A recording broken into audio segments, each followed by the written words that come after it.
Good afternoon. It's Friday, the 11th of August 2017, just after 1 o'clock. Welcome to UK Column News. I'm your host, Brian Gerrish. With me in the studio, Mike Robinson, of course, and we're delighted to be joined today by David Scott, bringing us Northern Exposure. A little bit on the rainy side, but last day of UK Column before we break for the holiday period, so I think we can cope with that, Mike. I think we can. Okay. We'll get straight on to Brexit because another day, another EU institution that we don't want to be leaving, Brian. So this is a speech which was given by Lord O'Shaughnessy.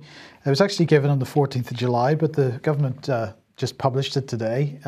So I just thought we'd mention it because he basically said, I hope today we'll be able to detail some of the work that is going on to help shape the future relationship with the EU, in particular define the principles which are informing our approach. Today I will set out in practical terms the government's position on medicines regulation, trade and support for the life sciences sector in the UK. We're absolutely clear that three principles must underpin any future relationship with the EU. Firstly, patients must not be put at a disadvantage. Second, the UK will continue to play a leading role promoting and ensuring public health both in Europe and around the world.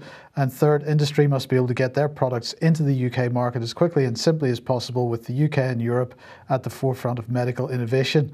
So he said that patients across the EU 27, including those in the UK, have been well served by our close cooperation with Europe for many years, and that patients across the EU 27 and the UK would be better served if together we continue the strong, effective technical collaboration that accelerates scientific advancement and ultimately benefits patient well-being. Now, I'm not necessarily suggesting that comment is wrong, but clearly, Brian, we have yet another instance of us not leaving European institutions. So once again, I just want to reiterate that Brexit is a fraud. Yes, Brexit light with no exit. We should also, of course, remind people that the NHS deeply embedded into the European project. And of course, the NHS has had its own EU headquarters for many years. And I don't think the NHS will be giving up that headquarters anytime soon. At the heart of the Brexit debate in the UK, at least, David, is unionism. So what's Darren McGarvey been up to in Scotland? Oh, this is very funny. This is a little update on the independence movement, the so-called Yes campaign in Scotland. Having spent some 4 or 5 years abusing unionists or anyone who questions their policy, who will be equated with a unionist and called a Tory and called very many bad names, they've now turned on themselves. And there is much infighting in the Yes movement. And for those who love liberty, it's been really quite fun to watch. And what have they been up to? They've been putting tweets out. Well, this next bit here, this shows you the type of tweet. This is between Ross Greer, who's a Green Party politician and leader of the Yes campaign, and Peter A. Bell, the grumpiest man in Perth, who we've reported on in the article on Getting to Yes. And a long-time supporter of Scottish nationalism. And yes, they're not getting on.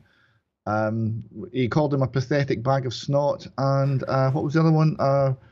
Twerp, I think. So there's a lot of invective flying around. Now, this comes from a dispute over essentially the sort of social justice agenda that they're driving, but they don't quite see it the same way. A very nasty blogger that's at the heart of Scottish nationalism, called Wings Over Scotland, who's blocked me. I'm number 407 on his blocked list. If you're decent in Scotland, you're on the Wings blocked list, which he released the comma-separated value file, so all people with similar views can block all the same people. He said Oliver Mundell, the son of the Scottish Secretary, is a sort of public speaker that makes you wish his dad had embraced his homosexuality sooner. So wow. A nasty, unpleasant, personal comment. That's the sort of thing that you get from this particular blogger. The leader of the Scottish Labour Party, Kezia Dugdale, who is herself a lesbian, accused him of being homophobic, which obviously in the world of a social justice warrior is a very bad thing indeed. And so he has decided to sue her in the courts for, I think at the last count, it was £25,000 for calling him homophobic. So this has erupted into a huge internecine struggle between those in the Yes campaign who think he is homophobic and those who don't, and they're all getting at one another and fighting like rats in a sack. And that's where we are this week. Dear, oh dear. Okay, let's move on to more serious subjects, I suppose. Yesterday we were talking about the issue of Rochdale and everything that was going on around that. And Amber Rudd now has waded into the conversation. She says that this was an abhorrent case of sexual predators preying on young women and girls, and I'm pleased that they've been brought to justice. She said, I want to be absolutely clear that political and cultural sensitivities must never be allowed to get in the way of preventing and uncovering it, child abuse. Now, this is the latest attempt to, in fact, cover up everything that has gone on there and in other places, including Oxford, in recent years.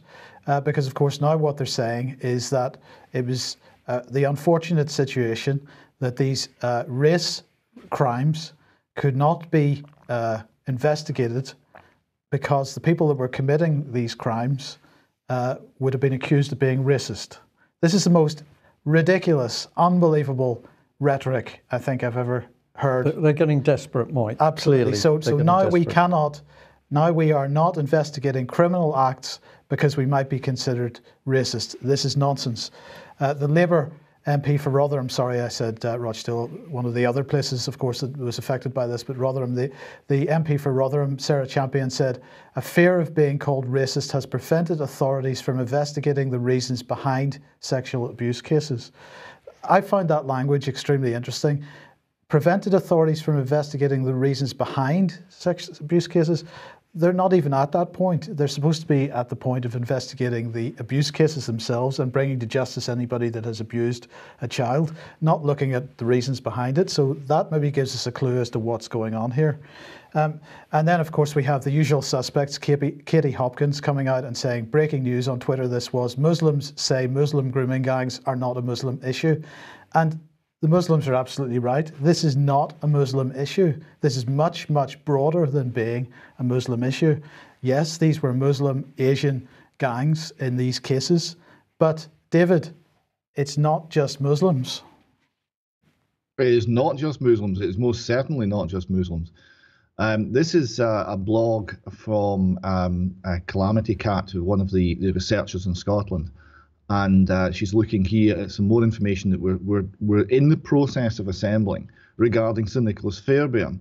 Now, Sir Nicholas was Perth and Kinross MP. He was in the Thatcher cabinet, and he was the second highest law officer in Scotland. And he was not Asian, but he was, however, raping children. This is one of the reports from a while ago. A lady called Susie Henderson has gone on the record, waived her right to anonymity, to reveal that she was raped by Sir Nicholas Fairbairn when she was 4, and she was also raped by her well-connected QC father. So you're seeing here again the sort of ring-like structure of the paedophile abuse. Now, what we're now learning from another victim of Sir Nicholas Fairbairn, and a much wider, a much larger abuse network that this in this case a man was subject to abuse by, is that the abuse was long term, it was satanic and ritual in its nature, and it involved every form of horror, including murder, that you could possibly imagine. So this is the nature of the criminality of the evil that we're dealing with, and it goes much beyond any one community. So this is the Daily Mail's headline, revealed the full horrific truth about Sir Nicholas Fairbairn. From what you're saying, the Mail has not, in fact, revealed the full horrific truth about Sir Nicholas Fairbairn. There's plenty more to discover. They're only scratching the surface, yes. Yes. And we hope to be in a position, we're discussing this with I say one of the victims, and we'll hope to be in a position to actually report fully on the extent of this when that person is ready, because it involves every sort of abuse that it's possible to imagine, and it involves many high-ranking people in Scottish society, and it involves places and locations which we're in the process of identifying, not very far from where I'm sitting just now. So you wanted me to include the section out of Wikipedia entitled "The Lord Advocate and Solicitor General for Scotland." Why was that? Well, the issue here is, who was this man, right? Because here we know he's from Susie Henderson. He was assaulting 4-year-olds, and he was also involved in we're now discovering, in satanic abuse. But who was he? He was a QC. He was extremely well connected. If you read this article, you'll find he was within a whisker. He was favourite to be Lord Advocate for Scotland. Now, the Lord Advocate is in charge of all criminal prosecution in Scotland and personally deals with all the serious cases. So what do we imagine? A cabinet post. He was actually deputy. He was Solicitor General, so he was deputy to the Lord Advocate. But he only got that one step down because of his flamboyant, controversial nature. He was one step away from running the entire criminal prosecution service in Scotland. And he was a Satanist, and he was abusing children. That illustrates how close to the centre of power and to the centre of things like police, Crown Office, judiciary this goes. And that's another reason why perhaps it's not investigated the way it might be. David, if I may just come in here and say for our viewers and listeners, of course, that if you have any doubt that this aspect of Satanism is real, then we ought to come back to the BBC reports that the Ministry of Defence some years ago approved Satanism as one of the religions that could be practiced on board Her Majesty's warships. So the practice of Satanism, excuse me, real, recognised by the British government, promoted by the British government as something perfectly acceptable to take place on board warships. And then, of course, we've got numerous reports where the police have successfully prosecuted abuse cases with ritualistic settings. So the evidence is in front of our eyes. But of course, the moment we know that the government itself is prepared to promote this, we are on the trail to something very dangerous indeed. And I can also add that I'm aware that in the last few days, a member of the public has spoken to Judge Mumby's office, head of the Family Law Division, of course, simply pointing out that since Satanism is recognised by the government as an acceptable religion, and there are judges who practice this religion, perhaps those judges should declare that religion before judging in cases involving the abuse of children. I understand that this particular query into Judge Mumby's office produced an extraordinary response from one of his key members of staff. But we'll have more on that after our return from holiday. The National Crime Agency has offered up its response to modern slavery, as it's described, and of course it's talking about human trafficking and quite a lot about sex trafficking. And they are saying that the true scale of modern slavery is far more prevalent than previously estimated. They're suggesting that that there is plenty of it going on within every major city and in this country. So this is not something that applies to foreign lands. It's going on here. They're saying a growing body of evidence resulting from an increase in law enforcement activity points to the number of victims being much higher than estimated and the threat continuing to expand. So the NCA yesterday released figures showing that there are currently more than 300 live policing operations targeting modern slavery in the UK.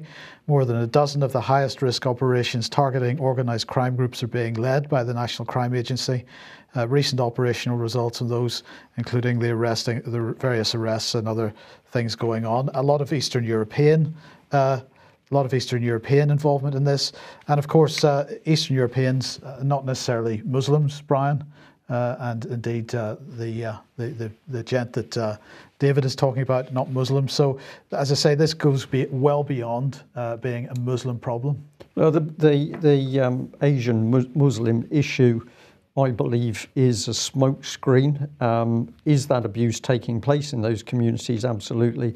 But of course, while the focus can be put on Asians or Muslims, the focus, the spotlight is not on the heart of British government, where of course we've already got the admission by, on camera, the admission by Tim Fortescue, one of Ted Heath's Conservative Party whips, saying that members of Parliament came to the whips in order to have little problems with little boys cleared up. That evidence is simply not being followed up. And at the moment, Theresa May apparently refuses to give any sort of apology for the behaviour of MPs in that time at least. However, we still suspect it's going on today. Well, of course, the police in the aspect of child abuse not performing well. Just going to come on to this article from the Yorkshire Evening Post. South Yorkshire police worker accused of exposing himself. Now, this was a police worker, a member of staff. It wasn't actually a police constable.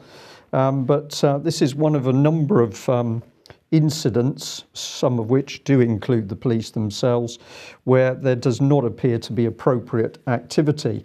But if we just stay on this one, a member of police staff, while off duty, parked his private vehicle outside a parade of shops and had his lower clothes pulled down around his thighs, exposing himself. This was seen by a member of the public who walked by. They reported it to the police. The reaction from the College of Policing was, and the police themselves, was that they take all incidents of this kind seriously and carry out internal misconduct investigations when necessary. The Crown prosecution said it did consider criminal prosecution, but the evidential threshold for prosecution was not met, and the CPS made the decision not to take the case forward. So a man exposes himself, a member of the public sees that, correctly reports it to the police, but it's the CPS that decides that there's nothing really to be taken forward. So we have a crime, we have a witness who sees that crime, but the view of the CPS is no further action. Well, we just thought we'd have a little look at that College of Policing. This lady, Millie Banerjee, is the chair. And the final part of the article, which I've just indicated to you, has got this statement: the College of Policing's Code of Ethics defines the standards of behaviour expected of everyone who works in policing, and the code comprehensively covers a whole range of issues which our employees should consider when making decisions and using their judgment. These issues include honesty and integrity, respect and courtesy, and professional conduct. So the police worker in question got a written warning, I believe. That was the end of it, nothing from CPS. Well, I was a little bit curious about where this lady had come from, because we've been reporting this week over the number of very powerful people now appearing in control of areas of the civil service. So this particular lady, if we actually have a look at her background, she's apparently spent long and varied career in the private and public sectors, 25 years with BT, ICO at Global Communications, chair of Working Links, board member of East London Foundation Trust. She's had other jobs: non-executive director of the Cabinet Office, Channel 4, Prison Board, Peabody Trust, Ofcom, Postwatch, Carnegie UK Trust, and chair of British Transport Police. This lady can do everything, Mike. Amazing. Another one. It's just quite incredible. Apparently she had a degree in zoology. If I've spelt that correctly, I hope I have, otherwise people will be doubting the veracity of this news. Yes. But how do you get from that background to such a powerful position in training the police? How does this happen? No idea. We don't know. So where do we follow through to? Well, let's come on to the Crown Prosecution Service. How did they make this judgment not to prosecute? Well, they went through their so-called threshold tests. Let's bring it up on screen to make this a little bit clearer. So prosecutors must be satisfied there's at least a reasonable suspicion that the person to be charged has committed the offence. So the man dropped his trousers, somebody saw it, reported it to the police, but they weren't quite sure. No. No. And if we bring in the next part of the test here, Well, the second part is, can further evidence be gathered to provide a realistic prospect of conviction? So there was an offence committed, we had a witness, it was reported, but we need to go and see whether there was anybody to witness the witness witnessing the issue, Mike. Yeah. That appears to be the case. And then they go on to say the prosecutor's got to consider the nature, extent, admissibility of further evidence, the charges, the reason why evidence is not available. It starts to become very blurred. And then in comes this, which is the public interest stage. And when you read this, my feeling was this is not to help the public in any way. These are reasons that the Crown Prosecution Service can use not to prosecute. So basically, if they get through the first two stages and they still haven't found a way to avoid prosecuting their best mate, then they go to the public interest test and they just say, well, it's not in the public interest, and that's the end of it. Absolutely correct. And if we just have a look at the key points in that test, we've got this: how serious is the offence committed? What is the level of culpability? What are the circumstances and the harm caused to the victim? Was the suspect underage? What was the impact on the community? Is prosecution a proportionate response? This is like prejudging the case. Absolutely. Prejudging. Do sources of information require protecting? The one that isn't listed in their list of key points here is the fact they also consider how much money it's going to cost the Crown Prosecution Service to prosecute, because they might not want to prosecute because it might sort of cost them a bit too much money, spoil the budget. Yeah. But the good news is they do protect victims. So here's the image from their website: victims and witnesses championing justice and defending the rights of victims fairly, firmly and effectively is at the heart of all we do. And of course, it was that very same Crown Prosecution Service that prosecuted victim, witness, survivor and child abuse whistleblower Melanie Shaw. And while we're taking 2 weeks off, Melanie remains in solitary confinement thanks to the Crown Prosecution Service after a mere 12 months. Crown Prosecution Service could spend more time in China, I think, Mike. Possibly. Yeah. What's next? I'll just give you this very quickly because I have an eye on the clock. But here we've got how the system has been blurred. So pre-1986, we had the police investigating the crime and then deciding if prosecution was necessary. After 1986, in came the Crown Prosecution Service, where government-appointed lawyers decided if that prosecution to take place. The police, of course, were able to use local knowledge with respect to the crime, public interest, and the perpetrator themselves. But now we've got the Crown Prosecution able to use public interest as a means to not prosecute. The police held full responsibility and accountability for preventing, investigating crime and taking actions to prosecute. So if there was a problem, you knew where to go, which was the police. Now we've got money and cost becoming a very important area for the Crown Prosecution Service. Previously, the police could achieve measurable results with what they were doing, but now the money is taking over what the Crown Prosecution Service is doing.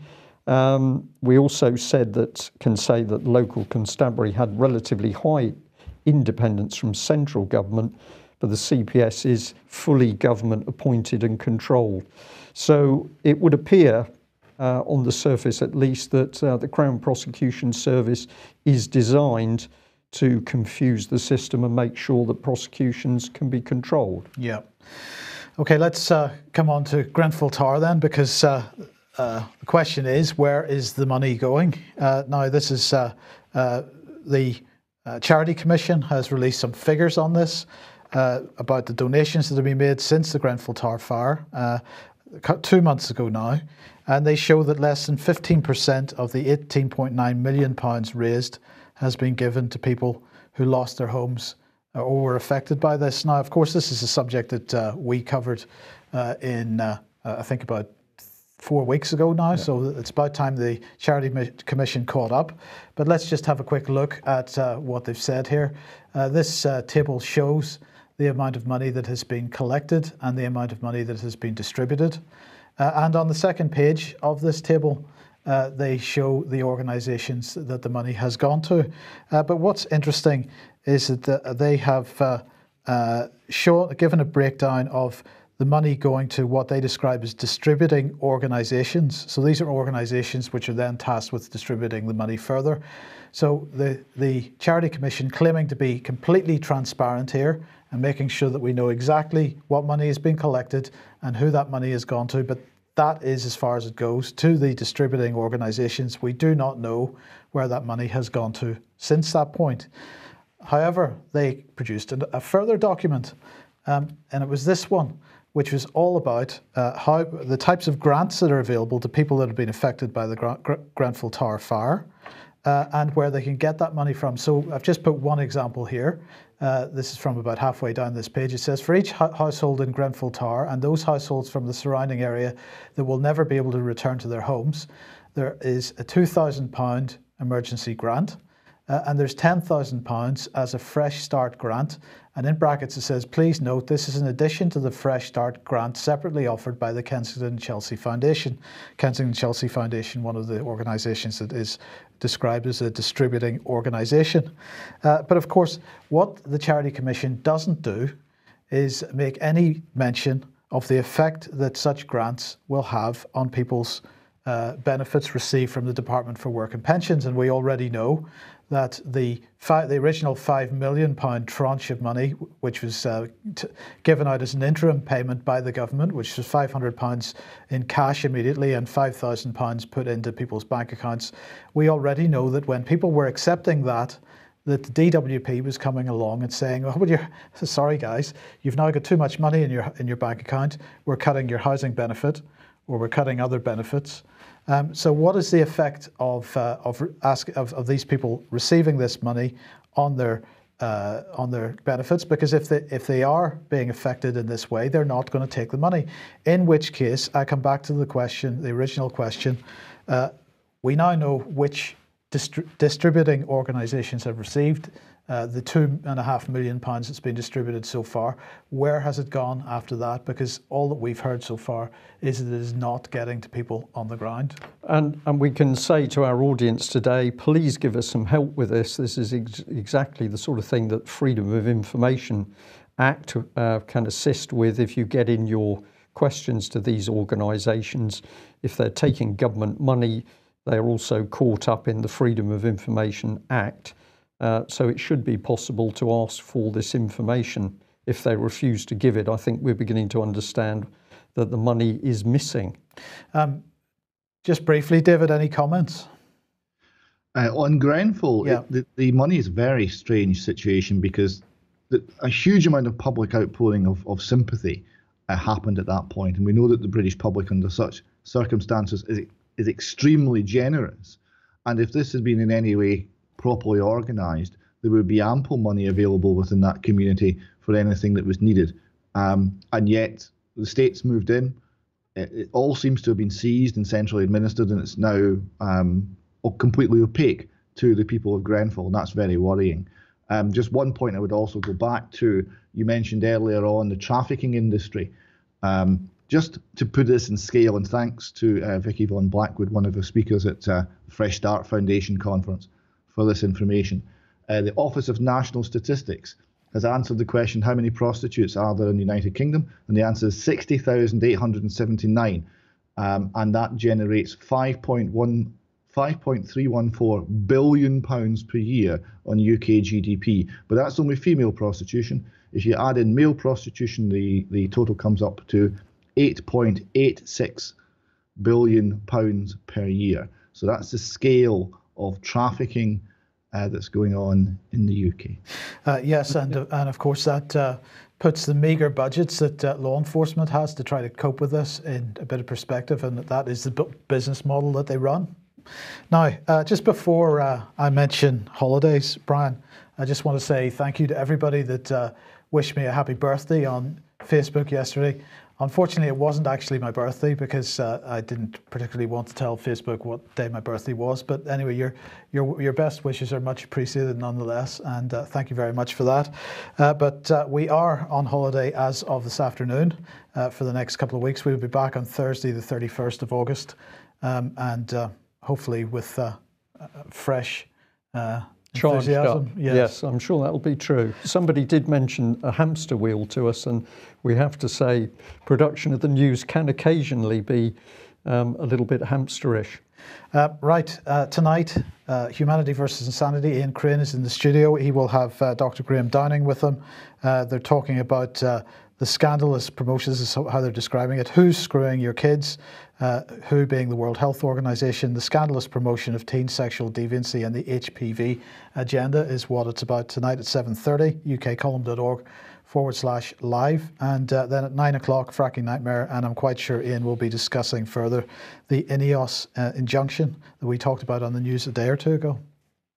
Okay, well, let's come over to the subject of terrorism. We'll just do this very briefly, but I was amused to see this gentleman, Jonathan Evans, ex-MI5, in an article, big article in the Telegraph. He said, I think on the terrorism side, we're at least 20 years into this. My guess is that we'll be dealing with a long tail in another 20 years' time. It's all bad news. There's going to be terror, terror, more terror. And I just had to put in brackets that, after all, I think he should know this is the case because of all the good work that MI5 and our other security services have done in helping to foment that terror. He went on, he said, I think this is genuinely a generational problem. When I left MI5 in 2013, if I had been asked, I would have said that I thought we probably were over the worst of the Al-Qaeda threat. But then he goes on to say, that may have been true, but of course not the development and emergence of IS with the same ideology and many of the same people. So he didn't realise that the people were going to carry on doing what they were doing. He said, I think that we're going to be facing 20, 30 years of terrorist threats, and therefore we need absolutely critically to persevere and just keep doing it. Doing what? Creating the terror threat, presumably, Mike. Yeah, that's how I took it when I heard him.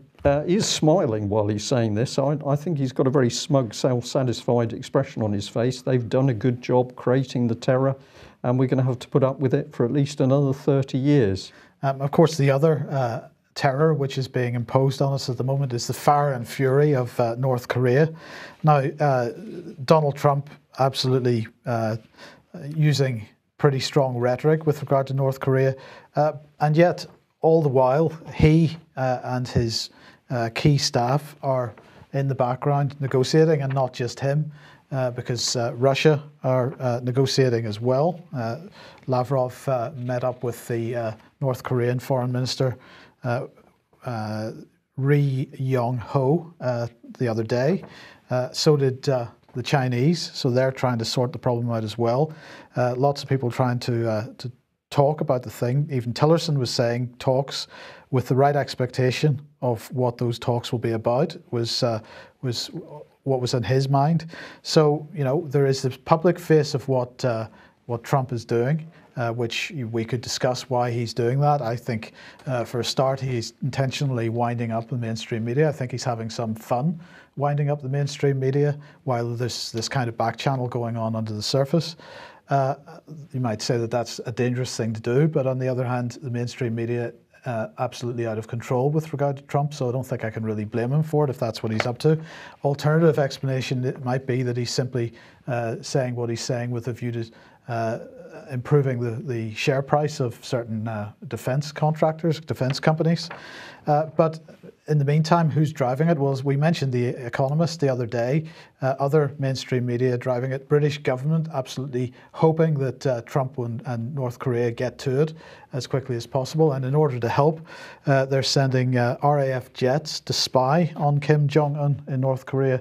I didn't actually realise we had any that we could send there, but apparently we do. We have these ones, the RC-135W, which, as you would imagine, are American and not British.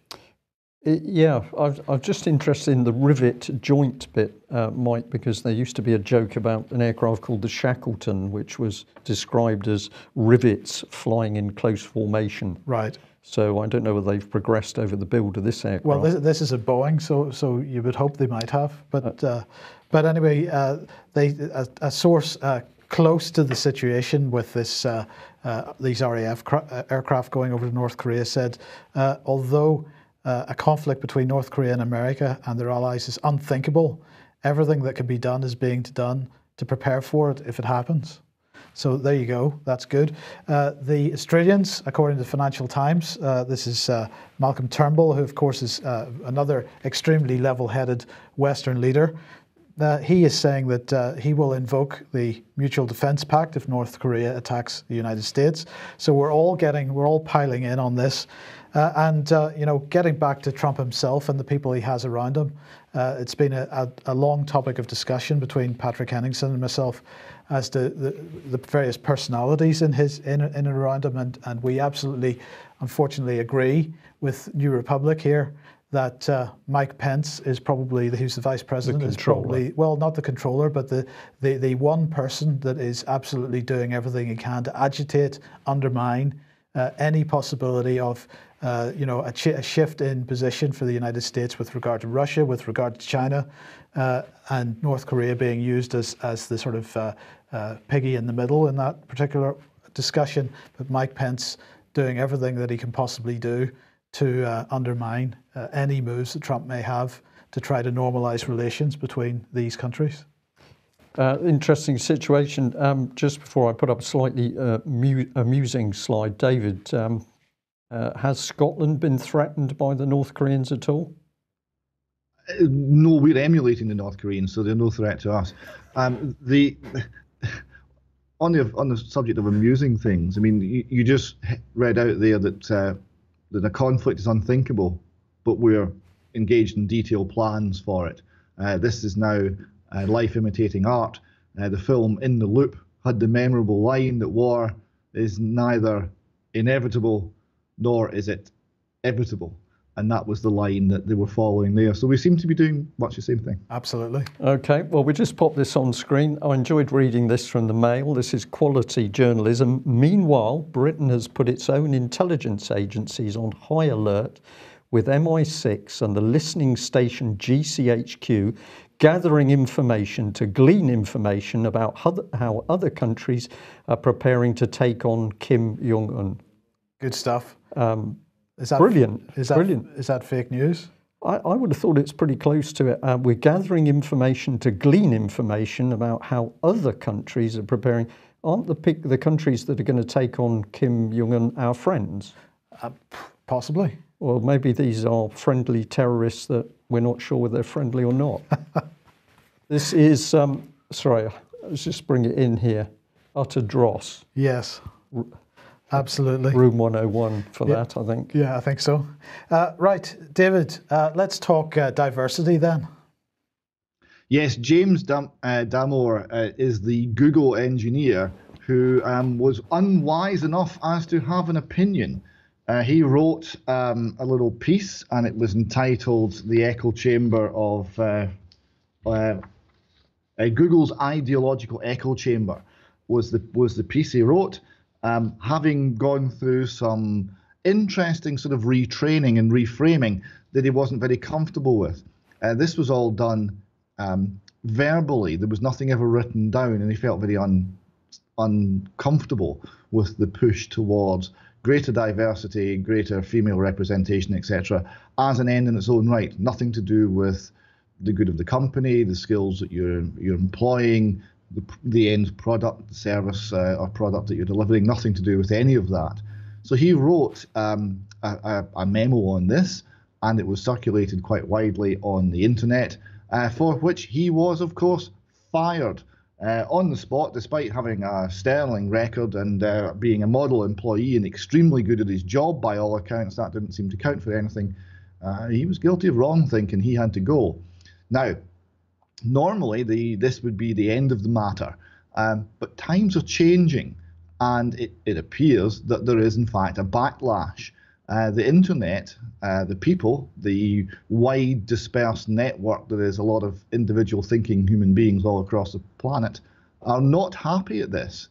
And Google are starting to struggle a little bit. This next slide from The Guardian, who are having real problems with this story, illustrates the problem, because Google cancelled a company-wide meeting on Thursday after several of its employees became targets of Gamergate-style campaign of harassment by internet trolls, angered by the firing of the engineer who'd written the controversial memo on diversity.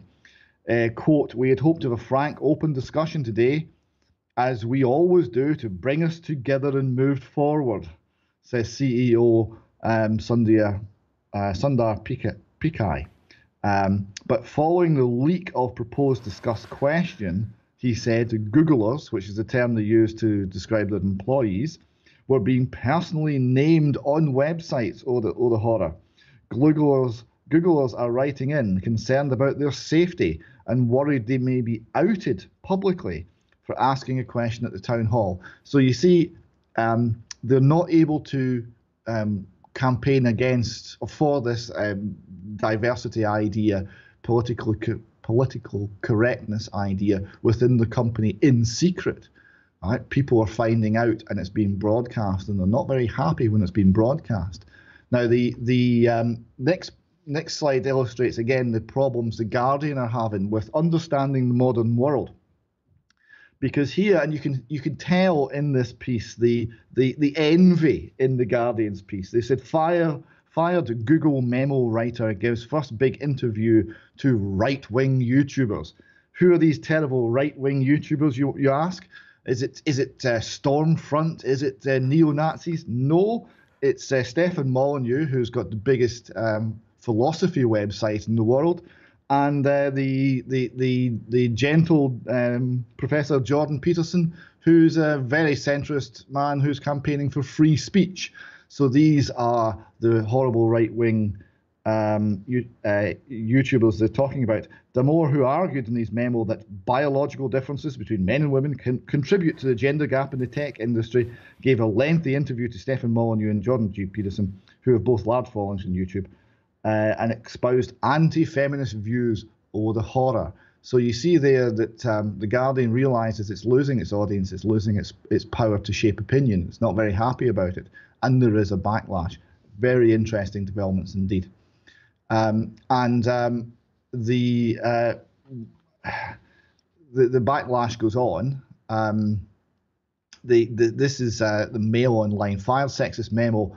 Google engineer attracts thousands with a new Twitter account, and he's wearing a T-shirt, and it's the Google logo, but it doesn't say Google. It says Gulag, which is beautiful, right? So I'm going to find myself a Gulag T-shirt as soon as possible. So it shows the ideological constraints that these people are resisting, and the encouraging thing is the resistance. And amazingly, there was even an op-ed in the New York Times, of all places, today, just a few hours before we went live, calling for the resignation of the chief executive of Google over the way he's handled this case. So their ability to hire and fire on ideological grounds in secret is being undermined by the internet, by discussion, by free speech, and isn't it fun to watch? Yeah, but we've got to shut it down as quickly as possible, David. Well, they will try, but there is resistance. Absolutely. Okay. Well, before we go, we just remind you once again that we're going to have a couple of weeks off. Are you going anywhere nice? We'll be local in UK, but I'm going to visit some family I haven't seen for a while, and hopefully the weather's going to be good and we're going to enjoy UK at its best. I'd just like to say a big thank you to people who have been subscribing and donating to the UK column. We had 2 envelopes arrive through today with donations. One, I can't say who it was from because you didn't tell me. The other one was from a Mike. So Mike, thank you very much for sending us that donation.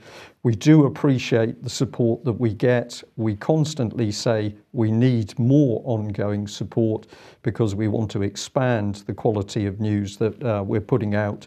We want to expand the other programs. And when we come back after the break, we will be moving into some, I think, quite exciting news in due course. We'll tell you more about that at the time. But thank you very much for those donations. Keep it coming if you value the work the UK Column News does. David, thank you very much for joining us north of the border. And I'm going to end on with a statement that we believe that the rate at which the state is trying to squash free speech is a clear sign that they are extremely worried by the progress of free speech and alternative media worldwide. So if you're on the internet pumping out truth and information, keep going and make sure you get your friends, family and other colleagues involved. We'll be back soon. Thanks for joining us. Bye-bye.